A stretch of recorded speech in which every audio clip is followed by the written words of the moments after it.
Daryl, tough test awaits us on the weekend, and how have preparations have gone for this game? Yeah, well, we've had a good week's training. Really bright today. The players are looking forward to the game. As you said, we know it's going to be a tough game, but it's one that we're looking forward to and we've prepared well for. And I don't want to talk too much about last week's FA Cup fixtures. Of course, we're focused on this game now, but I'm sure we've learned a lot from that game, haven't we, as a squad? Yeah, we've learned a lot. I think you do that from every game. Win, lose, draw. You always look to pick bits out that you can learn from, and I think we would have learned a lot from Saturday. Bits to improve on and bits that we've done really, really well. And hopefully we take that forward into Saturday. And it was a physically demanding game, like most of them are. Did we come out of it with any knocks or niggles at all? No, everyone's fine. Everyone's fine from the game. We had a couple of knocks, but nothing too major. Everyone's trying to stay. And I just want to look back to the start of the season where we wouldn't be able to have the same back line for love nor money. We've been able to pick the same back three for the last 8 matches now. And do you think that's a big reason for our recent successes? Yeah, probably Ranty as well in front of it. I think we've been able to pick a steady team.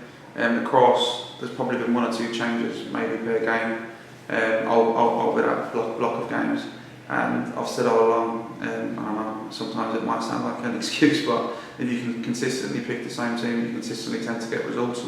And we've consistently got positive results with the group we've got at the moment. And they know as well they've got to keep performing well to keep the momentum going. And Miles Weston could make his 100th appearance for the club this weekend. He's the definition of a fine wine, isn't he? Yeah, he's brilliant. I love Westy. Listen, I signed him at Ebbsfleet many years ago. He played there for me for 2 years, and I think he was my first signing here. So I'm nearly, I'm coming up to 3 years at Daggers now as well. So he would have played 3 years from here as well.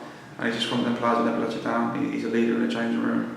His performance levels and his desire to play well every week are an example for everyone as well. Like I said, at his age, that he's still one of our top performers. And if you look at dribbling stats and stats across the division, he's one of the top performers as well. So credit to him and how he lives his life.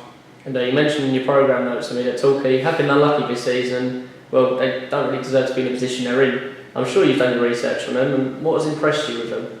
They've got some very good players. They have. Jarvis up top's an absolute handful. You've got Asa Hall in midfield, McGavin in midfield, Ellis at the back, experienced players. They've got some real talent for the squad. And Gary's got great experience at the level as well, so he'll be calm about where his team are now. That he doesn't want to be there, but he can move them off that position. And like everybody in this division, I say it all the time, and anybody can beat anybody. And we have to make sure that we're at our very, very best on Saturday to get a result, and we really do. And just in terms of home and away form, we've got the 5th best home form this season, and Torquay actually have the worst away form. Do you think that's one of those things to not look into at all, and just approach it like a normal game? Yeah, before we played Chesterfield, you were telling me we were rubbish away from home. Then we beat Chesterfield 3-2, you beat Solihull 3-0. I think, all them stats that people chuck out are always there to be broken, and we have to make sure that, and I say this all the time, it's irrelevant to me where Torquay are in the league, it's irrelevant to me what Torquay's away from is. Dagenham, Redbridge, my team have to be at their best Saturday to win. Simple, and that's the message that I'll be giving my team. Because all the other stuff is just noise to me that can affect. You may be playing. I'll have to work as hard as normal today because of a stats. And we don't work off of the team stats. We work on our own. I think that we have to make sure we're our absolute best on Saturday. And finally, just from me, with a win on Saturday, we could push up into playoff places. I'm sure that does please you deep down, but it's not something you really consider right now, is it? I want to be there at the end of the season, definitely. I think that's the time when we want to be, to make sure we're in there, to be in with a chance to be in the playoff position, to compete to get out of the division. Listen, if we win Saturday, we end up there, great. If we don't end up there Saturday, then we can still win, and that can happen as well.